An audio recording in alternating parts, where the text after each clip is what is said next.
Hi, welcome to Doshi talks. Drug abuse and illicit trafficking டேயில் போதைப் பொருள், அதற்கப்புறம் குடிப்பழக்கம், புகைப்பழக்கம், இன்னும் மற்ற அடிக்ஷன்லலாம் இருந்து நம்ம வெளியில் வரணும் அப்படின்னு நினைக்கிறவங்க எல்லாருக்குமே ஒரு அவேர்னஸாக இருக்கணுங்கிறதுக்காக இன்றைக்கி இந்த போதைப் பொருளுக்கும் குடிக்கும் அடிமையாகி தன் வாழ்வை இழந்து மிகவும் கஷ்டப்பட்டு அதிலிருந்து மீண்டு வந்த 3 அழகான நபர்கள் நம்மக்கிட்ட அவங்களோட சொந்த வாழ்க்கை கதைகள் எல்லாத்தையும் ஷேர் பண்ணுறதுக்காக காத்துட்ருக்காங்க. இது யாராவது ஒரு நபருக்கு ஹெல்ப்ஃபுல்லாக கூட இருந்தால் போதுங்க, அவ்வளோதான் என்னோட பர்பஸ் இன்னைக்கு இந்த பாட்காஸ்ட்டில். ஸோ வாங்க கதைகளை கேட்கலாம். சரி, இப்போ நீங்க எத்தனை வருடமா வந்து ஆல்கஹாலிக்கா இருந்தீங்க? இது எப்படி ஆரம்பிக்கும்? உங்களுக்கு எப்படி ஆரம்பிச்சது? ஒரு குடிநோயாளியோட குடியில வந்து நேரடியா மறைமுகமா 500 பேர் குறைந்தபட்சம் பாதிக்கப்படுவாங்க. நான் ஒரு குடிகாரன் அப்படின்னு குடிச்சிட்டு நான் குடிகாரன் பேர் வாங்குறேன்ல, குடிகாரன் பொண்டாட்டின்னு என் பொண்டாட்டி குடிக்காமலே பேர் வாங்குவோம், குடிகாரன் அம்மானு அம்மா வாங்குவாங்க. குடிக்காமலே அந்த பட்டத்தெல்லாம் அவங்களுக்கு வாங்கி கொடுக்குற ஒரு நோய் இந்த நோய் தான். ஒரு கல்யாண வீட்டுக்கு என்னைக்கோ ஒரு நான் கல்லூரியில நம்ம பார்த்த ஒரு நண்பன் கல்யாண பத்திரிகை கொடுக்கறத அவாய்ட் பண்ணுவோம். இல்ல பத்திரிகையை கொடுத்துட்டு தயவு செஞ்சு அந்த பக்கம் வந்துடாதுன்னு சொல்ற வழி அதை விட ரொம்ப கொடுமையானது. என் ஒய்ஃப் எல்லா பொருளையும் எடுத்து வச்சு மூடி வச்சிருவாங்க. ஒரு நாள் காலையில என் ஒய்ஃப் ஆபீஸ் போகும்போது வந்து அழுதுட்டு இருந்தாங்க. அவங்க டெய்லி பீரோ சாவியா எனக்கு பயந்து ஒரு இடமா மாத்தி அவங்க எங்க வச்சா நான் கண்டுபிடிச்சிருன்னு மாத்தி வச்சுட்டு இன்னைக்கு எங்க வச்சேன்றதே மறந்துட்டாங்க. அவங்களால ட்ரெஸ் பண்ண முடியல ஆபீஸ் போறது. எங்க வச்சேன்னு தெரியாம என்னாலதான் அழுதுட்டு இருக்கேன். எனக்கு பேசுறது நான் போல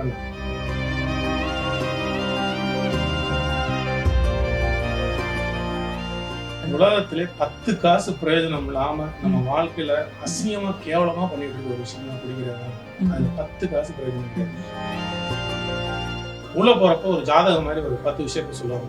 நீ குடிச்சிட்டேன்னா உனக்கு இது நடக்கும், உன்னுடைய மானம் போகும், மரியாதை போகும், அதுக்கடுத்து உன்னுடைய வேலை போயிட்டே இருக்கும், பர்ஸ்ல இருக்க பணம் போயிடும். கடைசியா சொன்னது வந்து 10வது உங்க உயிர் போயிடும். 7 நடந்துருச்சுங்க வாழ்க்கையில். என் கூட படிச்ச என்னுடைய நண்பர்கள் எல்லாரும் யுஎஸ் போறதுக்கு விசாவுக்கு எம்பசி வாசல்ல நின்றுட்டு இருக்காங்க. நான் ஒரு ரிஹாபிலிட்டேஷன் சென்டர்ல தட்டுல சோறு வாங்குறதுக்கு கியூல நின்றுட்டு இருக்கேன்.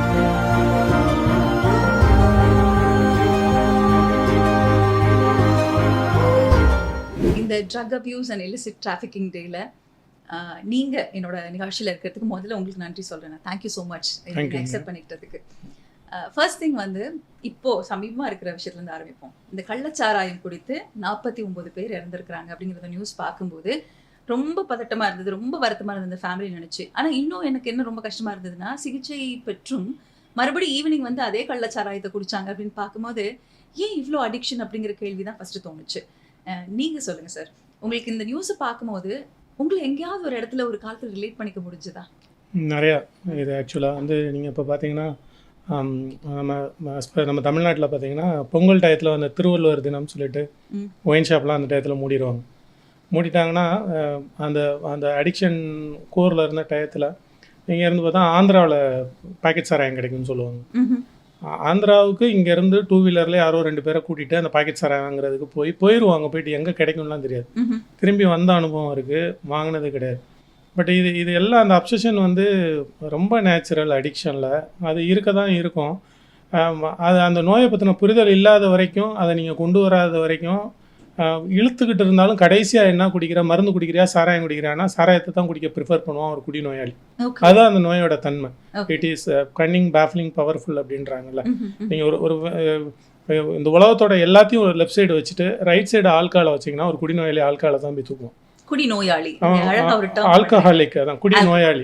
ஆமா, கரெக்டான வேர்ட். சரி, இப்போ நீங்க ஒரு கிட்டத்தட்ட எத்தனை வருடமா வந்து ஆல்கஹாலிக்கா இருந்தீங்க? அதுல இருந்து நீங்க மீண்டு வரதை பத்தி பேசலாம். பட் எத்தனை வருடம் உங்களுக்கு அந்த அடிக்ஷன் இருந்துச்சு? ஆக்சுவலா அடிக்ஷன்றது இன்பில்ட்டுங்க. நான் பிறந்தப்பே நான் ஆல்கஹாலிக் தான். எனக்கு அடிக்ஷன் உள்ளதான் இருந்திருக்கு. அது எனக்கு ஆமா, இட்ஸ் இன்பில்ட். சிலர் கத்திரிக்காய் வந்து அலர்ஜியா இருக்கும், சிலருக்கு கருவாடு அலர்ஜியா இருக்கும், பயிர் அலர்ஜியா இருக்கும். எனக்கு ஆல்கஹால் அலர்ஜி பை பர்த்தே. என் உடம்புல பிரச்சனை இருக்கு. இது நான் குடிக்காத வரைக்கும் எனக்கு தெரிஞ்சிருக்காமலே இருந்திருக்கும். குடிச்சு அதுக்குள்ளே போகிறவங்களுக்கு மட்டும்தான் நம்ம ஆல்கஹாலிக் ஆகும், அது குடி பின்னாடி ஓடுவோம், அலைவோம். ஸோ இது எனக்கு காலேஜ் ஃபைனல் இயர் படிக்கிறப்ப எனக்கு இருந்திருக்குன்றது இப்போ யோசிச்சா தெரியுது. என்னோட ப்ரையாரிட்டி நாளைக்கு எக்ஸாம் இருக்கப்போ இன்னைக்கு போய் நான் குடிச்சிருக்கேன், தியேட்டருக்கு போயிருக்கேன். ஸோ என்னோட 20-22 வயசுல அடிக்ஷன் இருக்கு. அது விசிபிளாக அடுத்த ஆளுக்கு தெரிஞ்சு இன்னொரு ஆள் சொல்கிறப்ப தான் நான் அடிக்ட் ஆனேன்னு நானும் நம்பிட்டு இருக்கேன். பட் நல்லா டீப்பாக யோசிச்சோம்னா நான் அடிக்ட்ன்றது 21-22 வயசு. ஆனால் 25-26 வயசுல ஒய்ஃபு காலையில் வேலைக்கு அனுப்பிச்சி விட்டு, ஒய்ஃப் இல்லாத டயத்தில் வீட்டில் சரக்கு வாங்கி குடிச்சிட்டு, ஒய்ஃப் வர்றதுக்குள்ளே பர்ஃப்யூம் எல்லாம் போட்டுட்டு, பட்டையை அடிச்சுட்டு, விபூதியெல்லாம் பூசிட்டு, நிற்கிற டயத்தை தான் நான் அடிக்ட் ஆகிட்டேன் அப்படின்னு நான் ரொம்ப நாளாக நம்பிட்டு இருந்தேன். So, பகல்லே இதை ஆரம்பிச்சிரும் பகல் நீங்கள் அடிக்ஷன்றது நீங்கள் பகலோ நைட்டோ 30 ml மேலே அப்படின்னு இவங்க சொல்கிறாங்க. ஒரு நல்ல ஆல்கஹாலிக்கு என் உடம்புக்கு 8 ml மேலே நீங்கள் ஒரு சிரிஞ்சில் போட்டால் கூட நான் இப்போ போய் குடிக்க போயிடுவேன். என் உடம்போட பிரச்சனை அதுதான். Physical allergy coupled with mental obsession, இதுதான் நோய். எனக்கு இன்பில்ட்டா ஃபிசிக்கல் அலர்ஜி இருக்கு. 8 ml ஆல்கஹால் என் உடம்புக்குள்ள போனால் என்னோட ஃபிசிக்கல் அலர்ஜி அது ட்ரிகர் பண்ணிடும். நான் அடுத்தடுத்து ஆல்கஹால் கேட்டுக்கிட்டே தான் இருப்பேன். இந்த 8 ml ஆல்கஹால் கூட என் உடம்புல இருந்து இல்லாமல் போகிறதுக்கு 3 days ஆகும். இன்னைக்கு நான் ஆல்கஹால் எடுத்துட்டேன்னா அந்த 3 நாள் இப்போ நீங்கள் சொன்னீங்கல்ல காலையில் குடிச்சிட்டு சாயங்காலம் வந்து அவர் ஏன் கொடுக்குறாருன்னா அவர் உடம்புல இருக்க அந்த ஆல்கஹால்னு வெளியேறலன்னு அர்த்தம். அவர் போய் சாயங்காலம் கொடுக்குறாரு. 3 daysக்கு அப்புறம் தான் ஃபிசிக்கல் விட்ராயல் என் உடம்புல நார்மல் ஆகும். மென்டல் அப்சஷன்றது த்ரூ ஸ்பிரிச்சுவல் ரெக்கவரின்றது ப்ராக்டிஸ் பண்ணி இயர்ஸ் டுகெதர் ரிஹாபிலிட்டேஷன் அந்த ப்ராசஸில் it will take time. Okay. இப்போ நீங்க பொதுவாகவே சொல்லுவாங்க ஆல்கஹால் இன்ட்ரோடக்ஷன் வந்து ஒவ்வொரு நபருக்கும் ஒவ்வொரு மாதிரி வரும். ஒரு ஃபன்க்கு ஆரம்பிக்கும், இல்லை காலேஜில் ஃப்ரெண்ட்ஸோட ஆரம்பிக்கும், இப்படி நிறைய விஷயங்கள் இருக்கு. ஆனால் எல்லாருமே வந்து குடி நோயாளியாக மாறுறது இல்லை. சிலர் வந்து அதை அளவு மெயின்டைன் பண்ணுறாங்க. நீங்க சொல்லுங்க சார், எந்த இடத்துல வந்து இந்த காலத்து இளைஞர்கள் கொஞ்சம் உஷாராயிக்கணும்? இது எப்படி ஆரம்பிக்கும்? உங்களுக்கு எப்படி ஆரம்பிச்சது? இது கியூரியாசிட்டி தான் ஃபர்ஸ்ட் பாயிண்ட். என்னோட எல்லா இளைஞர்களுமே அந்த ஒரு காலேஜ் கிராஸ் பண்ணுற வரைக்கும் பார்த்தீங்கன்னா அந்த ஸ்கூல் கமிட்மெண்ட்ன்றது ஜாஸ்தியாக இருக்கும். படிக்க வைக்கிறது, அம்மா அப்பா ஏதோ ஒரு பீரியடில் அம்மா அப்பாவோட கண்ட்ரோல் இருக்கும். டியூஷனுக்கு அனுப்புறது, படிக்க வைக்கிறது, இன்ஜினியர் ஆகணும், டாக்டர் ஆகணும், அந்த இதை அச்சீவ் பண்ணவே ஒரு செலிபிரிட்டி மோடுக்குள்ளே போயிடுவோம். அப்படியே காலேஜ் பார்த்தீங்கன்னா டோட்டலாக ஒரு ரிலாக்ஸான ஒரு அட்மாஸ்பியருக்குள்ளே நுழைவோம். அந்த இடத்துல தான் நாங்கள் படித்த காலத்தில் ஒரு ஒரு ஒரு லீக் அந்த இடத்துல தான் ஆச்சு. அதுக்கு ஆனால் கியூரியாசிட்டி தான் பார்ப்போம். நாங்கள் ஒரு கிராம அட்மாஸ்பியரில் வளர்ந்த ஒரு ஆளாக இருப்போம். காலையில் பெரியப்பா சித்தப்பா சொந்த பந்தம் எல்லாம் காலையில் வேலைக்கு போவாங்க, சந்தோஷமாக போவாங்க. சாயங்காலம் அதே பெரியப்பா சித்தப்பா பார்த்தீங்கன்னா சாராயத்தை குடிச்சிட்டு ஒருத்தன் கட்டி பிடிச்சி அடித்து சண்டை போட்டுட்டு இருப்பாங்க. இவர் ஒய்ஃபு பிடிச்சி அங்கே இழுத்துட்டு இருப்பாங்க, அவர் ஒய்ஃப் பிடிச்சி இங்கே இழுத்துட்டு இருப்பாங்க. இது சின்ன வயசுல எங்களுக்கு புரியலை. காலையில் போகிறவன் வேற ஒரு பர்சனாலிட்டி, அம்பியா போகிறேன், ஈவினிங் அந்நியனா இருக்கு. எங்களுக்கு அது அப்போ புரியலை. இது என்னன்னு கேட்டால் ஒரு சாராயம் குடிச்சதுனால இப்படி அப்படின்னு. ஸோ சாராயம் குடிக்கிறதுக்கான ஒரு சூழ்நிலையும் சாராயம் வாங்குறதுக்கான ஒரு வயசும் பாக்கெட்டில் பணமும் வர்றப்ப அது என்னவா இருக்குன்னு பார்க்குற கியூரியாசிட்டி தான். இது உள்ளே போனால் ஒரு மனுஷன் என்னவா மாறுறான்றது. நான் போனது ஃபர்ஸ்ட் மாட்டினது கியூரியாசிட்டியில். அப்புறம் அதுக்குள்ளே போனதுமே இயல்பாகவே ஒரு இன்ட்ராவர்ட்டாக ஒரு கிராமத்தில் ஒரு செகண்ட் கிரேட் டவுன் பேக்ரவுண்ட்லேருந்து ஒரு பெரிய நகரத்துக்குள்ளே படிக்க வந்தவனா என்னுடைய இன்ஃபீரியாரிட்டி காம்ப்ளெக்ஸையும் என்னுடைய பேசுகிறதுக்கு அதுக்கு வந்து ரொம்ப யூஸ்ஃபுல்லாக இருக்குன்னதுமே இது நல்லா இருக்கே அப்படின்ட்டு இருந்துச்சு. அதெல்லாம் கொஞ்ச நாள் தான். அது நீங்கள் அந்த க்ரீன் ரெட்லேருந்து ஆரஞ்சுக்கு அப்படியே கொஞ்சம் கொஞ்சமாக போயிட்டுருப்போம். சிலர் அந்த ஆரஞ்சிலே நின்றுவாங்க. நான் ரெட்டை கிராஸ் ஆகிட்டோம்ன்றது நமக்கு எப்பயுமே தெரியவே தெரியாது. அது தெரிகிறதுன்றது கடவுள் வரல் தான். இப்போ நிறைய ஃப்ரெண்ட்ஸ் இருப்பாங்க, எங்களுக்கு தெரியும், அதாவது அவங்க ஒரு ஸ்மோக் அடிக்டாக இருப்பாங்க, ஏதோ நிறைய விதமான அடிக்ஷன் இருக்குது. பட் அவர்கிட்ட சொல்லுவேன், நீங்கள் இல்லைங்க இது உங்களுக்கு அஃபெக்ட் பண்ணுது அப்படின்னா, இல்லை நான் தெளிவாக தான் இருக்கேன், நான் நல்லா தான் இருக்கேன் அப்படின்னுவாங்க. பட் எங்களுக்கு தெரியும் நீங்கள் நார்மலாக இல்லை, நீங்கள் அப்நார்மலாக இருக்கீங்க அப்படின்றது. அந்த தெளிவு நல்லா இருக்கேன் அப்படிங்கிற ஒரு ஃபீலிங்கை எது தருது? அது என்ன? டினையல் சிண்ட்ரோம் தான் இது. It is a disease of denial. நான் நல்லா இருக்கேன், என்னை இந்த உலகம் புரிஞ்சுக்கல அப்படின்றது தான். இந்த என்னை நான் புரிஞ்சுக்கிறது, எக்ஸ்ப்ளோர் பண்ணுறதுன்ற பாயிண்ட் ரொம்ப ரேரஸ். நீங்கள் சொன்ன மாதிரி குடிக்கிற எல்லாருமே குடிகாரம் கிடையாது. குடிக்கிறதுல 10 பேருக்கு தான் குடியோட ஒவ்வாமை வருது. இந்த 10 பேர் வந்து அந்த 10 பேர்ல ரெக்கவர் ஆகிறது அதில் 10% தான். அந்த 10% எப்படி ரெக்கவர் ஆகுறாங்கன்னா, நான் சரி அப்படின்ற ஆட்டிடியூடை விட்டுட்டு இல்லை நான் தப்பாக கூட இருக்கலாம் அப்படின்னு நினைக்கிறவன் தான் உட்காந்து கொஞ்சம் யோசிக்க ஆரம்பிக்கிறாள் தான் ரெக்கவரி பார்த்துக்கு வருவோம். இது டினையல் தான். எல்லா மனுஷனுக்கும் நான் பண்ணுறது, நான் பெஸ்ட்டுன்றது எல்லாருக்குமே இருக்கும்ல. அந்த சிகரெட் குடிக்கிறவராக இருக்கட்டும், அவர் கஞ்சா குடிக்கட்டும், ஒரு ஆல்கஹால் குடிக்கட்டும், கோபமாக பேசுகிறவராக இருக்கட்டும், எல்லாருக்கும் அவருக்கு ஒரு நியாயம் இருக்கும். அது அநியாயம் ரியலைஸ் ஆகுறது தான் நாங்கள் விஸ்டம் சொல்கிறாங்க, எனக்கு சொல்லி கொடுத்தாங்க. ஓகே. எத்தனை வருடம் சார் நீங்கள் அந்த குடிக்க அடிமையாக இருந்தீங்க? 18 வயசுல இருந்து 31 வயசு வரைக்குங்க. ஏன்னா எனக்கு கோல்டன் பீரியட் இல்லையா நம்ம லைஃப்ல, ரொம்ப முக்கியமான பீரியட். நான் ரொம்ப வருத்தப்படுறதும் அதுக்கு தான். அன்னைக்கு இழந்த வருடங்களை இன்னைக்கு வரைக்கும் என்னால் சேஸ் பண்ணி பிடிக்கவே முடியல. போனதாக தான் இருக்கு. அது ரொம்ப முக்கியமான வருஷம். அதான் சொல்கிறேன்ல, என் கூட படித்த என்னுடைய நண்பர்கள் எல்லாரும் யூஎஸ் போகிறதுக்கு விசாவுக்கு எம்பசி வாசலில் நின்றுட்டு இருக்காங்க. நான் ஒரு ரிஹாபிலிட்டேஷன் சென்டரில் தட்டில் சோறு வாங்குறதுக்கு க்யூவில் நின்றுட்டுருக்கேன். என் நண்பன் ஒருத்தன் ஃபோன் பண்ணுறான், எங்கடா நின்றுட்டு இருக்க? நான் ஒரு க்யூவில் நிற்கிறேன்றேன். எங்கே இருக்குன்னு சொல்லாமல் நானும் க்யூவில் தான்டா நிற்கிறேன், H1B விசா க்யூவில் நிற்கிறேன்றான். நான் ஒரு ரிஹாபிலிட்டேஷன் சென்டரில் 24 வயசில் தட்டை வச்சுட்டு நின்றுட்டு இருக்கேன். அன்னைக்கு விட்ட வருடங்களை இன்னைக்கு வரைக்கும் நான் சேஸ் பண்ணிகிட்டே தான் இருக்கேன். ஓகே. இன்னைக்கு வந்து உங்களோட ட்ரீம்ஸை நீங்கள் சேஸ் பண்ணுறீங்க. உங்களோட கனவுகள் என்ன சார் தெரிஞ்சுக்கலாமா? ஏன்னா அது தெரிஞ்சுக்கிட்டு நிறையா இருந்துச்சு எனக்கு. நான் என்னுடைய ஆல்கஹாலிக்காக இருக்கிறப்ப நமக்கு வந்து ஒரு சூப்பரியாரிட்டி காம்ப்ளெக்ஸ் ஒன்று இருக்கும். நமக்கு எல்லாமே வரும் அப்படின்னு தெரியும். நீங்கள் இப்போ உங்கள் பேரை நீங்கள் சொல்கிறதுக்கு முன்னாடி நான் அது எல்லாமே எனக்கு தெரியுன்ற மாதிரி ஒரு இது இருக்கும். ஐ நோ எவ்ரி திங் அந்த அப்படி. பட் ஆனால் என்னை பற்றி எனக்கு தெரியவே தெரியாது, என்னை எக்ஸ்ப்ளோர் பண்ணுறதே கிடையாது. ஆஃப்டர் குட்டிங் ஆல்கஹால் நான் உட்காந்துட்டு நான் என்னை பற்றி ஒரு இன்வென்ட்ரி எடுப்பேன். நான் எனக்கு என்ன வரும், எனக்கு என்ன வராது, எனக்கு என்ன பிடிக்கும் பிடிக்காது, எனக்கு பிடிச்சதெல்லாம் எனக்கு வரணுன்றது அவசியம் கிடையாது. ஸோ எனக்கு வர்றதை நான் விட்டுட்டு அதோட பெருசாக ஏதாவது ஆசைப்பட்டுட்டு இருக்கேனா அப்படின்லாம் உட்காந்துட்டு என்னோட வெல்விஷஸ் மெண்டர்ஸு, எனக்கு நான் நல்லா இருக்கும்னு ஆசைப்பட்றேன் என்னுடைய மனைவி, இவங்களோட உட்காந்து பேசுகிறப்ப எனக்கு திரைத்துறை எனக்கு வரும். நான் சின்ன வயசுலேருந்து நிறையா கவிதை எழுதுவேன், படங்களை ரொம்ப ரசித்து பார்ப்பேன், சிறுகதை நிறையா எழுதுகிறேன். காலேஜ் படிக்கிறப்பே பிரபல பத்திரிகைகளில் என்னோடய எழுத்தெல்லாம் வந்திருக்கு. ஸோ எனக்கு இது ஒரு ஹோம் கிரவுண்டு, இதில் போய் விளையாண்டா நல்ல கிரிக்கெட் நிறையா ஸ்கோர் பண்ண முடியும் அப்படின்னு நான் நம்பினேன். அப்படி இருக்கப்போ ஒரு பெரிய டைரக்டர் நான் இந்த ஆல்கஹாலிசம் சம்மந்தப்பட்ட ஒரு அமைப்பில் ஒரு ஃபோரமில் நான் மெம்பராகவும் இருக்கேன். அதோட சென்னையோட செக்ரட்டரியாக இருக்கப்ப அதோட சீஃப் கெஸ்ட்டாக வந்து அப்போ அவர் குடி சார்ந்து ஒரு படத்தை அந்த டைரக்டர் எடுத்திருந்தார். ரொம்ப பெரிய நேஷனல் அவார்டு வாங்கின ஒரு பெரிய டைரக்டர். அவர் அன்னைக்கு விழாவுக்கு சீஃப் கெஸ்ட்டாக இருந்தப்போ நான் விழாவை தொகுத்து வழங்கினேன். அவருக்கு என்னுடைய பேச்சு ரொம்ப பிடிச்சிருந்துச்சு. நிறையா வாசிப்பீங்களான்னு கேட்டார். என் வீட்டில் ஒரு பெரிய லைப்ரரி வச்சுருக்கேன் சார், 10,000 புக்கு வச்சுருக்கேன் என் வீட்டில் அப்படின்னு. அவர் நம்பாமல் அடுத்த நாள் காலிங் பில் அடிச்சு இப்போ வீட்டில் அடிக்குது, திறந்து அவர் நிற்கிறார்.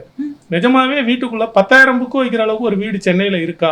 10,000 புக்கு ஒருத்தன் ஒரு குடிநோயாளி முன்னாள் குடியாரன் வச்சிருப்பானா அப்படின்னு பார்க்க வந்தேனார். வாங்க சார்னு சொல்லிட்டு புக்கெல்லாம் பார்த்தேன். இல்லையான்ட்டு அப்புறம் காலையில் வேலைக்கு போவேன், சாயங்காலம் அவரோட ஆஃபீஸ் போவேன்.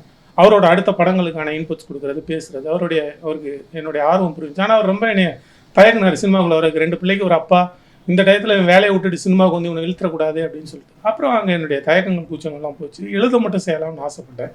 அப்புறம் ஒரு பிறகு என்னோட ஆர்வத்தை பார்த்துட்டு அவரே வந்து என்னுடைய உதவி இயக்குனராக சேரினார். 10-11 வருஷம் ஓடிடுச்சு. முதல் படம் இப்போ டைரக்ட் பண்ணுறதுக்கு ரெடியாக இருக்கேன். இன்னும் அவர்கிட்ட தான் வேலை பார்த்துட்டு இருக்கேன். ஓகே சார், எங்களுடைய வாழ்த்துக்கள். நன்றி. இப்போ எப்படின்னா நீங்கள் ஹெட்டிங் ஃபார்வர்ட் டிரெக்ஷனை நோக்கி அப்படின் போது ரொம்ப சந்தோஷமா இருக்கு. ஏன் இந்த ட்ரக் அபியூஸ் டே அன்னைக்கு உங்ககிட்ட பேசிட்டு இருக்கோம்னா, உங்களோட பழைய அந்த கதைகள்லாம் நம்ம பேசுறதுக்கு முக்கியமான காரணம் அதெல்லாம் ஞாபகப்படுத்தணும்னு இல்லை, நீங்கள் ஒரு அவேர்னஸாக ஒரு வழிகாட்டியா இன்னொரு நபர் இதற்குள்ளே போகாமல் இருக்கணும் அப்படிங்கிறதுக்காக மட்டுமே தான் நான் இதை கேட்குறேன்.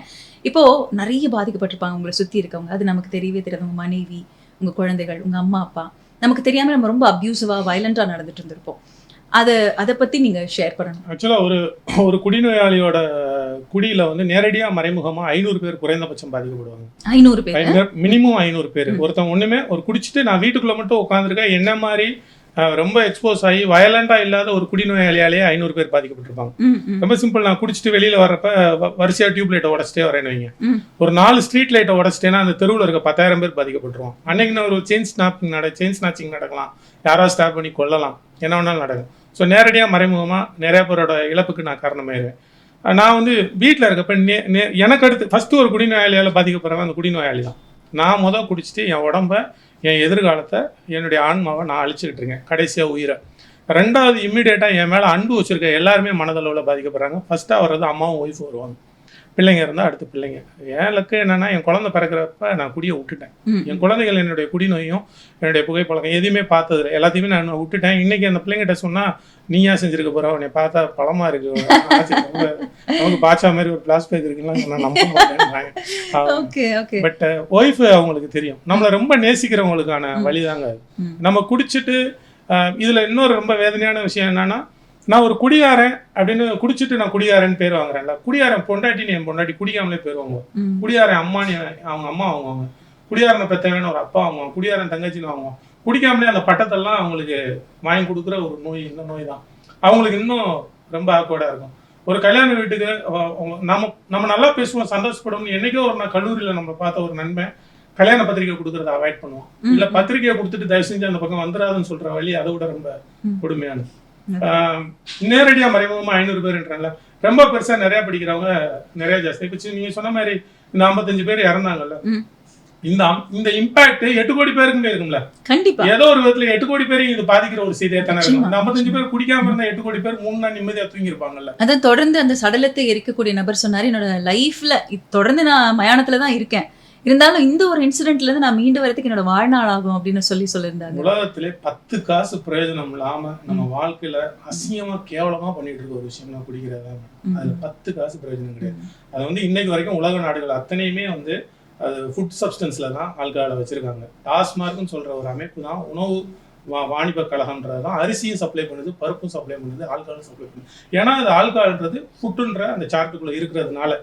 ஃபுட்டுனா உங்களுக்கு அலர்ஜி ஆகிற ஃபுட்டு, அலர்ஜி ஆகாத ஃபுட்டுன்னு இருக்கு. ஒருத்தன் வந்து ஒரு தானியம் அலர்ஜி ஆகிறத தள்ளி வைக்க தெரிஞ்சவன் ஒரு சாராயம் அலர்ஜின்றதை ஏன் தள்ளி வைக்க தெரியாதுன்னா அவனுக்கு அதை பற்றின புரிதல் இல்லாததான். ஒரு அரசியல் தலைவர் போறாரு, அளவா குடிக்க அவங்களை அறிவுறுத்தலாம் அப்படின்னு. இதை நீங்க எடிட் பண்ணாலும் அளவா குடிக்கிறத அவங்களை அறிவுறுத்தலான்றாரு. அளவா குடிக்கவே முடியாது, அதுதான் குடி.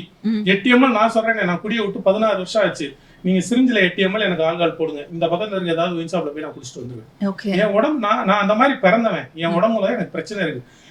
இதை பத்தின புரிதல் பெரிய பெரிய இன்டெலெக்சுவல்ஸ் ஜீனியஸுக்கே இல்லாம மக்களை அளவா குடிக்க அறிவுறுத்துறான்றாங்களே. அதான் ஒண்ணு, அவனுக்கு குடியை வந்து குடி இந்த மாதிரி ஆகுன்றத அவனுக்கு சொல்லி கொடுக்கணும். ஒண்ணும் இல்லை, நான் வாங்குறேன் ஒரு மருந்து பாட்டில் வாங்குறேன், அந்த மருந்து பாட்டில வார்னிங் சொல்லி போட்டுட்டு இவங்களுக்கு அலர்ஜி இருக்குன்னு போறோம். ஒரு ஆல்கஹால் இவ்வளவு காசு கொடுத்து நான் வாங்குறேன், அதோட ஒரு சின்ன பேம்லெட் கூட கொடுக்கலாம். குடி நோயாளி ஆகுறதுன்னா என்னன்னு கொடுக்கணும். என் உடம்புல என்ன மெட்டபாலிசம் நடக்குன்னு சொல்லிக்கலாம். எத்தின ஆல்கஹால் மெத்தனால் வந்து மெத்தில் ஆல்கஹாலா மாறுது. அந்த மெத்தில் ஆல்கஹால் அசிட்டோனா மாறுறப்ப என் உடம்பு அதை டைல்யூட் பண்றதுக்கு என் உடம்புக்கு சக்தி கிடையாது. அதனாலதான் ஆல்கஹால் இதை டைல்யூட் பண்றதுக்கு அடுத்த நாள் காலையில் நான் குடிக்கிறேன். இது என்னோட பாடி மெட்டபாலிசத்தை புரியாம ஒருத்தன் போய் குடிச்சு மாட்டிக்கிறானுங்க. அவனுக்கு அதை புரிய வைக்கிறதா நம்ம வேலை. 10,000-15,000 கோடி ரெவன்யூல ஒரு ஒரு ஒரு குறிப்பிட்ட அமௌண்ட்டை கொடுத்து அந்த அவேர்னஸ் உருவாக்கி வைக்கலாமே அந்த மக்களுக்கு. குடிக்க கூடாதுன்னு எல்லாரையும் சொல்ல முடியாது மேடம். ஏன்னா 10% பேருக்கு தான் இந்த பிரச்சனை இருக்கு. 90% பேர் சந்தோஷமா இருக்கான். தீபாவளிக்கு மட்டும் குடிக்கிறவன் இருக்கான், பொங்கலுக்கு மட்டும் குடிக்கிறவன் இருக்கான், நியூ இயருக்கு மட்டும் குடிக்கிறவன் இருக்கான். அடுத்த நியூ இயருக்கு அவன் குடிப்பான். வருஷம் பூரா குடிக்கிற என்ன மாதிரி ஆளுக்கு பிரச்சனைன்றக்காண்டி 90 பேரையும் நான் குடிக்காதுன்னு சொல்றதுன்றது பைத்தியக்காரன். ஆனா என்ன மாதிரி ஒரு 10% ஆளுக்கு அதை பத்தின புரிதலை உண்டாக்க வேண்டிய கடமை எனக்கு இருக்கு. ஏன்னா நான் வந்திருக்கேன், நான் வந்து பேசிட்டு இருக்கேன்ல, அந்த ரெஸ்பான்சிபிலிட்டியை எல்லாரும் எடுத்துக்கிட்டா எல்லாரும் போய் சொல்லலாம். ஓகே, இப்போ குடியை நிறுத்துங்க அப்படின்னு நம்ம சொன்னதுக்கு அப்புறமா நிறைய முறை நிறுத்த ட்ரை பண்ணிருப்போம். சொல்லுவாங்க, இன்னொரு நண்பர் வந்து வாரத்துக்கு 2 முறை புகைப்பழக்கத்தை நிறுத்துவாரு. அது டக்குன்னு வந்து யாருனாலும் விட முடியறது இல்லை. பட் நமக்கு ஸ்ட்ராங்கா இந்த டைம்ல I think I should take help, இது இதற்கு மேல வேண்டாம், இதனால என்னுடைய வாழ்க்கையே வீணாகுது அப்படின்னு நீங்க உணர்ந்த தருணம் இது? குடியை விடுறது, இந்த ஆல்கஹால், இந்த சிகரெட் எல்லாத்தையும் விடுறதுன்றது, சைக்கிள் இந்த விடுறதுன்றது, சைக்கிள் 2 வீலர்லாம் ஓவர் ஆயிலிங் விடுற மாதிரி அப்பப்போ விட்டு உடம்பு 2 மணி திரும்ப குடிக்கிறேன். வருஷம் நான் 40 நாள் வந்து ஓவர் ஆயிலிங் விடுவேன். ஐயப்பங்களுக்கு மாலை போட்டுருவேன். அந்த 40 நாள் ஐயப்பனே பார்த்தாருன்னா நான் ஐயப்பனா அவர் ஐயப்பனான்னு டவுட் ஆகிற அளவுக்கு ரொம்ப பக்தி படமா இருப்போம். இதெல்லாம் நம்மள ஓவர் ஆயிலிங் பண்ணிக்கிறதா, லிவர் டீடாக்ஸ் ஆயிரும், ரெடி ஆயிரும். வந்து மாலையை கலட்டி முடிச்சமே ஃபர்ஸ்ட் ஓடுற இடமே. எனக்கு நிறைய பர்சனாலிட்டி ஞாபகம். நான் அவகாடோ ஜூஸ் குடிக்கிறேன், என்னோட லிவர் கிளென்ஸ் ஆயிடும். லிவர் ஒண்ணுமே அதெல்லாம் வாய்ப்பே இல்லை. லிவர் சரியாயிரும் வச்சுக்கோங்க. உடம்புல தன்னை ரெனிவேட் பண்ணிக்கிற ஒரே ஒரு லிவர் தான். அதுக்காக அதை போட்டு ஓரளவுக்கு தானே அடிக்க முடியும். எவ்வளவு அடைச்சாலும் தாங்கிறது அதனை வேற முடியாது. ஸோ வெஞ்சாப்பு வரதெல்லாம் என்ன வந்து நான் வந்து புனிதம் நான் இதாக்கிறதுன்னு காட்டிக்கிறது. இது நம்ம எங்க ஃபீல் பண்ணுவோம்னா 2 விஷயம் மேடம். என்னன்னால என்னை சுத்தி இருக்க எல்லாருக்கும் கேவலம் வருது. ஒண்ணு, நான் என் தகுதிக்கு நான் இதை செய்யக்கூடாது அப்படின்னு எனக்கு என்னோட செல்ஃப் எஸ்டீம் அதை குத்தி நான் வந்து ரியலைஸ் ஆகிற ஒரு தருணம். என்னை சார்ந்து இருக்கவங்களுக்கும் இதனால அசிங்கம். எப்போ ரியலைஸ் ஆனீங்க? உங்களுக்கா தோணி இருக்கும்ல, நிறைய பேர் சொன்னது ஒரு பக்கம், நீங்களாவே முன் வந்து இந்த உதவி எடுத்துக்கிட்டீங்களா? நான் ஒரு ஃபோரம்ல இருக்கேன் மேடம். அந்த ஃபோரம்ல வந்து உள்ள போறப்ப ஒரு ஜாதகம் மாதிரி ஒரு 10 விஷயத்த சொல்லுவாங்க. நீ குடிச்சிட்டேன்னா உனக்கு இது நடக்கும்ட்டு. ஃபர்ஸ்ட் வந்து நீ குடிச்சிட்டேன்னா உன்னுடைய மானம் போகும், மரியாதை போகும். அதுக்கடுத்து உன்னுடைய வேலை போயிட்டே இருக்கும். அதுக்கடுத்து உனக்கு பர்ஸில் இருக்க பணம் போயிடும், நீ வச்சிருக்க பொருள் நாய்கள் எல்லாம். கடைசியாக சொன்னது வந்து உன் பொண்ட லாஸ்ட் 8வது ஐட்டம் வந்து உன்னோட ஒய்ஃப் உன்னை விட்டுட்டு போவா. அதுக்கடுத்து மனநிலை பாதிக்கப்பட்டு நீ அந்த உன்னுடைய தெளிவுத்தன்மை போயிடும். 10வது உன் உயிர் போயிடும், நீ செத்து போயிடும். 7 நடந்துருச்சு மேடம். என் ஆள்கள் உட்காந்து ஒரு நாள் யோசிக்கிறப்ப 7 நடந்துருச்சு. 8வது என் ஒய்ஃபு போகிறது. அன்னைக்கு காலையில் என் ஒய்ஃபை நீ கூப்பிட்றான், இந்த நைட் நீ என்ன பண்ண தெரியுமா? நான் ஞாபகம் இல்லை, பிளாக் அவுட்டு ஞாபகம் இல்லை, கையில் பிளேடை வச்சுக்கிட்டு எனக்கு காசு கொடுக்குறியா, நரம்பு அறுத்துக்கிறியா அப்படின்னு கேட்டேன். நம்ம 2 பேரும் அப்போ லவ் மேரேஜ். எங்கள் அம்மா அப்பாவை எதிர்த்து கல்யாணம் பண்ணிட்டு இங்கே தனியாக வந்து குடும்பம் நடத்திக்கிட்டு இருக்கோம். உங்கள் அப்பா வந்து நீ கையை எடுத்துக்கிட்டு செத்தன்னு நினைப்பாரா, இல்லை நாங்கள் உன்னை கொண்டுட்டோம்னு நினைப்பாரா? எங்கள் அப்பா வந்து ஒரு காவல்துறை அதிகாரி, உயர் அதிகாரி. உன்னைனால எனக்கு வந்து என்னைய நான் உன்னை கொண்டுட்டேன்னு நினச்சிட்டா நான் என்ன பண்ணுறது? அதனால் நீ உங்கள் அப்பா கிட்ட போயிட்டு குடியெல்லாம் விட்டுட்டு அதுக்கப்புறம் நம்ம சேர்ந்து வருவோம், வெயிட் பண்ணுறேன். இது வந்து ஒரு சாக்லேட் கோட்டட் வேர்ட்ஸ்ல நம்ம பிரிஞ்சிருவோம்ன்றத என் பொண்டாட்டி சொல்றான்றத அந்த அதுக்கு அடுத்த கணம் எல்லாருக்கும் படுத்தா இப்படி பார்த்தா ஃபேன்ல இருந்து காத்து வருமா வராதான்னு தோணும். எனக்கு அந்த பீரியட்ல படுத்தேன்னா நான் தூக்கு போட்டேன்னா இந்த ஃபேன் வெயிட் தாங்குமா தாங்காதான்னு யோசிப்பேன். ஸோ அது 9வது வந்துருச்சு. ஸோ 10வது நான் சாகுறது மட்டும்தான் பேலன்ஸ். இந்த 9வது வர்றப்ப பெல் அடிச்சிருச்சு. இது எல்லாத்துக்கும் மேல எனக்கு என் ஒய்ஃப் வந்து கன்சீவா இருக்கா. எனக்கு வந்து ஒரு குழந்தை பிறந்திருக்கு. ஏன் அந்த லாஸ்ட் குடிச்சிட்டு நான் போய் ஒரு ஹாஸ்பிட்டலில் போய் படுத்திருக்கேன் 24 ஹவர்ஸில். என் ஃபேமிலி ஃப்ரெண்ட் போய் சேர்த்துருக்காங்க. அடுத்த வார்டில் ஒரு கை குழந்தை அழுதுகிட்டே இருக்கா. அன்றைக்கி நைட்டு ஃபுல்லாக நான் தூங்கல.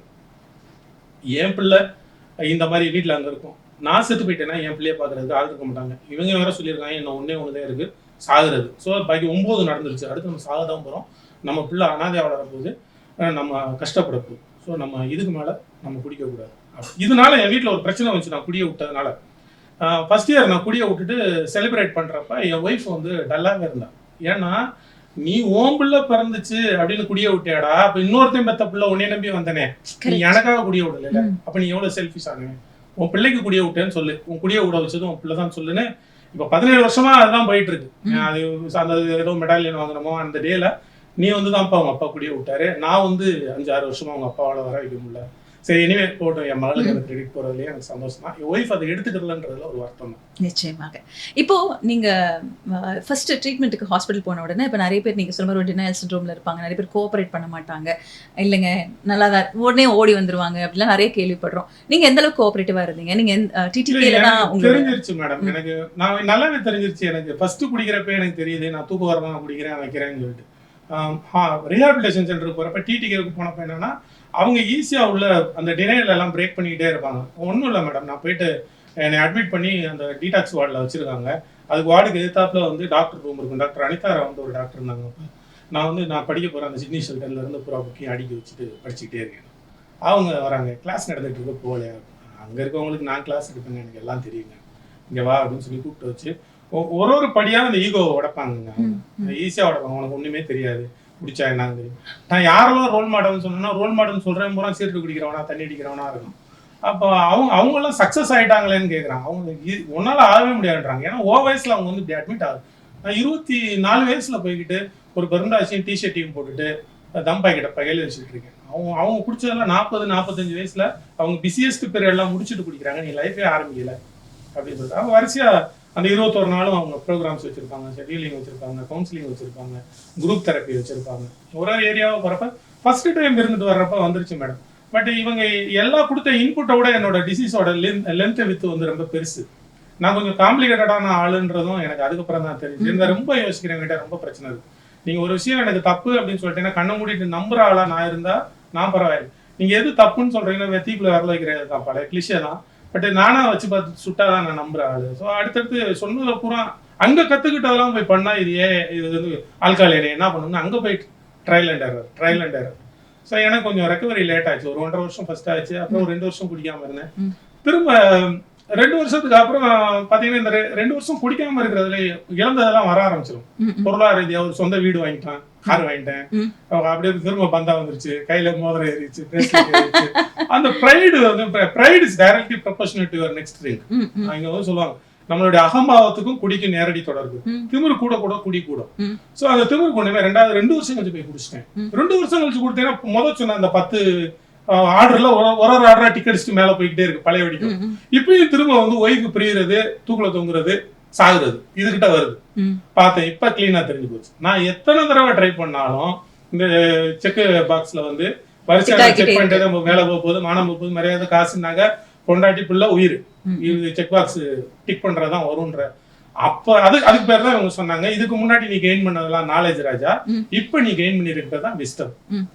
அறிவுன்றது கத்து கொடுக்கறதுல, படிக்கிறதுல, பாக்குறதுல வர்றது. ஞானம்ன்றது கடவுளுக்கும் உனக்குமான டைரக்டான ஒரு விஷயம். இப்போ உனக்கு வந்திருக்க ஞானம், இனிமேல் நீ குடிக்க மாட்ட, போயிட்டு வந்து தட்டி விட்டு அமிச்சாங்க. ஆண்ட முன்னேறல இன்னைக்கு வரைக்கும் குடிக்கலீங்க. So happy sir, so happy. நீங்க என்ன சொல்லணும்னு நினைக்கிறீங்க சார்? இப்போ நிறைய பேர் வந்து பொதுவா ஒரு ஃபன்னுக்காகவோ இது வந்து விட்டுற போறோம். நிறைய பேர் பார்த்தீங்கன்னா டிரைவிங் அப்போ கூட அவங்களுக்கு தெரியறதே இல்லை இது எந்த அளவுக்கு மற்றவங்களை பாதிக்குங்கிற ரெஸ்பான்சிபிலிட்டி ரொம்ப குறைவா இருக்கு. நீங்க என்ன சொல்லணும்னு நினைக்கிறீங்க? அதனால சர்க்கஸ்ல நல்லா பிராக்டிஸ் பண்ண ஒருத்தவர் சிங்கத்தை வாயை திறந்து அதுக்குள்ள மண்டையை விட்டு அவர் எடுக்கிறதுன்றத பார்த்துட்டு நான் போய் நல்லா இருக்க ஒரு சிங்கத்தை திறந்து வாயை விடுற மாதிரி தான். இன்னொருத்தன் குடிக்கிறான், அவன் நல்லா குடிக்கிறான், அவன் சந்தோஷமா இருக்கான்ட்டு நான் குடிக்க ஆரம்பிக்கிறது.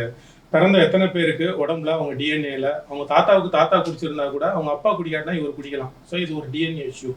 நான் குடிக்காத வரைக்கும் நான் குடிக்கணும் இல்லையா இல்லையான்னு தெரியாது. கர்மாவை தொடாமலே விட்டுட்டாங்கன்னா லைஃப் லாங் குடிக்காம நல்லா இருக்கலாம். குடிச்சு ட்ரை பண்ணி பார்த்துட்டு அது ஆனோ பண்ணோம். இன்னைக்கு நான் வந்து நான் மீடியாவில் இருக்கிறதுனால, சினிமாவில் இருக்கிறதுனால பெண்கள் நிறைய பேர் குடிக்கிறத பார்க்குறேன், நிறைய பேர் ஸ்மோக் பண்ணுறத பார்க்குறேன். ரொம்ப கவலைப்படுற ஒரு விஷயமா தான் இருக்குது, அலார்மிங்கான விஷயமா இருக்குது. அவேர்னஸ்ஸு இப்போ நம்ம போயிட்டு இருக்க ஸ்பீட் பத்தவே பத்தாது. குடின்றது சிங்கத்தோட வாய்க்குள்ள தலையை விடுறது தான். அது உங்கள் நேரம் நல்லா இருக்கணும், சிங்கத்தோட நேரம் நல்லா இருக்கிறது எல்லாம் மண்டை போயிடும். ஓகே, குடிக்காதீங்க, சிங்கத்து வாய்க்குள்ள தலைவிடாது. இப்போ நீங்க அந்த குடியெல்லாம் விட்டுட்டு உங்க லைஃப் உயர உயர உங்களுக்கு ஒரு சந்தோஷம் ஒன்று வந்திருக்குல்ல, ஐயோ இதையா இவ்வளோ நாள் நம்ம மிஸ் பண்ணோம் அப்படின்னு ஒரு எண்ணம் வந்திருக்கும்ல சார். என்னைக்கு நீங்க நிஜமாவே ரொம்ப ப்ரௌடா ஃபீல் பண்ணீங்க? அட்லீஸ்ட் அந்த ப்ரௌடுங்கிற வார்த்தை வேண்டாம் நீங்க சொல்லி, அந்த ப்ரைடே வேண்டான்ட்டுக்கு சந்தோஷமா நீங்க உணர்ந்த தருணம். மேடம் அந்த 12-13 வருஷம் குடிச்சப்ப எனக்கு டேஸ்டே தெரியாது மேடம். நான் நீங்க சொன்னதை வந்து ஒரு நாள் ஒரு 8 வருஷத்துக்கு முன்னாடி ரியலைஸ் பண்ணேன். ஒரு ஹோட்டலில் போய் சாப்பிட உட்காடுறேன் நான். உட்காந்தா ஸ்பிக் அண்ட் ஸ்பேனாக இருக்க ஒரு நல்ல ரெஸ்டாரண்ட் அது. அதில் ஒரு உட்காந்துருந்துச்சு, டேபிள் மாதிரி உட்காந்து. நான் டேபிள் மாதிரி என் ஒய்ஃபி மாதிரி உட்கார சொன்னேன். அவள் பார்த்துட்டு சிரிச்சா, ஒன்றுமே சொல்ல மேடம். அப்புறம் அவன் எதுக்கு சிரிச்சிருப்பான்னு சொல்லிட்டு நான் உட்காந்து வச்சேன். நான் குடிக்க போகிற ஒயின் ஷாப் பார்த்தீங்கன்னா அது ஃபுல்லாக எல்லாரும் வாந்தி எடுத்து அதில் வச்சுக்கிட்டு, அவன் குடிச்சவன் வாந்தியோட வந்து எனக்கு எதுக்கு உட்காந்து குடிச்சிக்கிட்டு அவன் கூட உட்காந்து நான் 10 வருஷம் குடிச்சிருக்கேன். ஆனால் ப்ராக்ரஸ் ஆகி நான் ஒரு அப்போ நான் தானே போய் குடித்தேன். இது நானா அது நானா? இதுதான் நான். எனக்கு வந்து சுத்தமாக இருக்கிறதா முடியும். எனக்கு உட்காந்தா கூட இருக்கக்கூடாது. ஒரு சுத்தமானவன் என்ன போய் சாக்கடையில் தள்ளி விட்டது ஆள்கார். ஸோ நான் மாறி இருக்கேன். எனக்கு அந்த மூமெண்ட் வந்து நம்ம மாறி இருக்கோன்றது அது இருந்துச்சு. பட் மாறி இருக்கேன்றது வந்து மேடம் இது சிட்டி டிராஃபிக் மாதிரி தான், மூட பொறுத்தது. ஒரு நேரம் நல்லா இருக்கும், ஒரு நேரம் ஜாம் ஆகும், ஒரு நேரம் இருக்கும். ஸோ அந்த செகண்ட் நான் மாறி இருக்கேன். இது டே டு டே ப்ராக்ரஸ் தான். என்ன நான் ரிஃபைன் எவ்ரிடே நான் பண்ணிகிட்டே இருக்கணும். Everyday I need to be very humble. இதில் இந்த ஹம்பிள்ன்ற பாயிண்ட் ரொம்ப ஒன்று. இந்த குடியை நான் விட்டுட்டேன்னு நினைக்கிறதுன்றது அதே அரங்கண்டான விஷயம். நிறைய பேரோட ஹெல்ப்னால கடவுள் புண்ணியத்தில் ஒன் டே பேசிஸில் நான் தள்ளி வச்சிருக்கேன். ஓகே, இன்னைக்கு ஒரு நாள் நான் குடிக்காம இருக்கேன். நான் கொஞ்சம் எனக்கு அந்த கொம்பு முளைச்சுன்னா நான் குடிக்க போயிடுவேன்ற பயம். ஏன்னா நான் 2 வருஷம் கழிச்சு எனக்கு கொம்பு முளைச்சு நான் குடிச்சேன்ல, அதனால எனக்கு தெரியும். ஓகே, சரி. இப்போ நீங்க அதாவது இப்போ குடிக்கிறேன் அப்படின்னா காசு யாரும் தர மாட்டாங்க, நம்ம சம்பாரிச்சாதான் உண்டு. ஏன்னா நீங்க வந்து அந்த 10 years ஆக்டிவான உங்க லைஃப் கிடையாது.